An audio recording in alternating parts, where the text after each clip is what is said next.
that media conference. You can keep watching on Multiview to bring you Greens leader Christine Milne.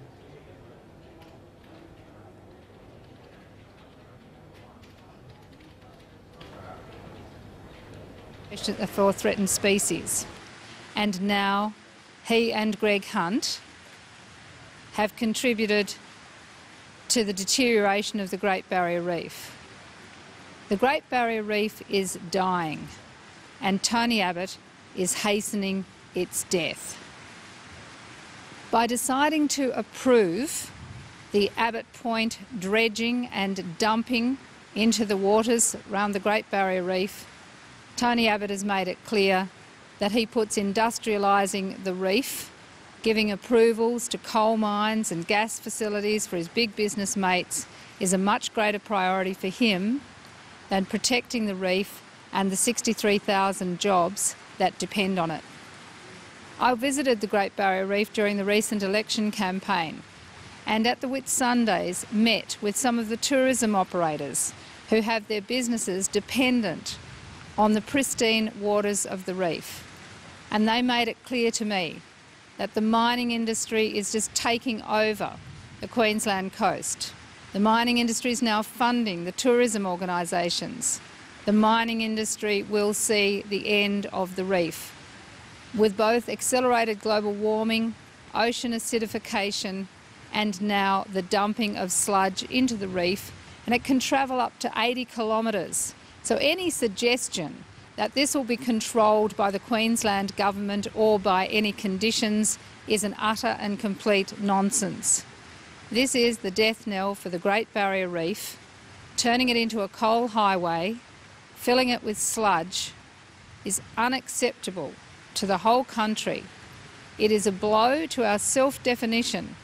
The Great Barrier Reef is an icon. Australians love it, and we're not going to stand by and see it destroyed. My colleague Larissa Waters will just add a few details. Thanks, Christine. We saw a really sad day for the Great Barrier Reef yesterday when last night our so-called Minister for the Environment approved the world's biggest coal port right inside the Great Barrier Reef World Heritage Area. He also approved additional development for coal seam gas export in Gladstone Harbour after it's already faced huge environmental damage from the mass dredging, the offshore dumping of that sludge, and of course the increased shipping through the reef. Once again, we've seen the Abbott government is prepared to sacrifice the environment, even the Great Barrier Reef, for the private profits of its big mining buddies. This is an incredibly sad day for the reef, and I know Australians will be as outraged as we are. We know Greg Hunt's office has been flooded with phone calls from all across Australia with people worried about the future of the reef and asking why is he prepared to sacrifice its beauty, its biodiversity and the 63,000 people who rely on it for a job just to make a few foreign mining companies even richer. They can't understand it, and neither can we. Now, this comes amongst a really sad week for the environment. We saw on Monday Minister Hunt weakened protection for threatened species when he allowed the minister himself and the previous one to ignore expert advice about threatened species. Of course, today they're moving to remove protection for the Murray-Darling Basin and its precious wetlands. On Friday, they're wanting to give away even more of their environmental responsibilities to state governments because they don't want those responsibilities anymore. They don't actually want to be bothered with protecting the environment. They're too busy selling it out to the big miners. So sadly, we see yesterday's reef decision nestled amongst a terrible week for the environment, and this is more of what we can expect from the Abbott government. Greg Hunt is sadly now the minister against the environment.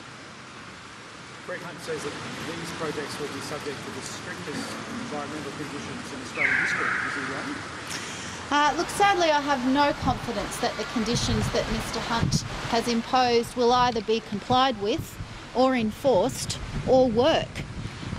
You cannot dredge 3 million cubic metres of seabed from a World Heritage Area, dump that offshore where it can move and smother corals and seagrasses and fishing beds and get into the gills of wildlife. You cannot dump that much sludge in World Heritage waters without having an effect.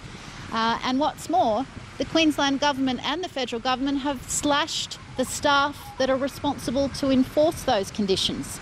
So we know, and industry knows, that those conditions are written on a piece of paper but will probably stay in somebody's top drawer, won't be enforced, won't be monitored, and they know they can get away with blue murder.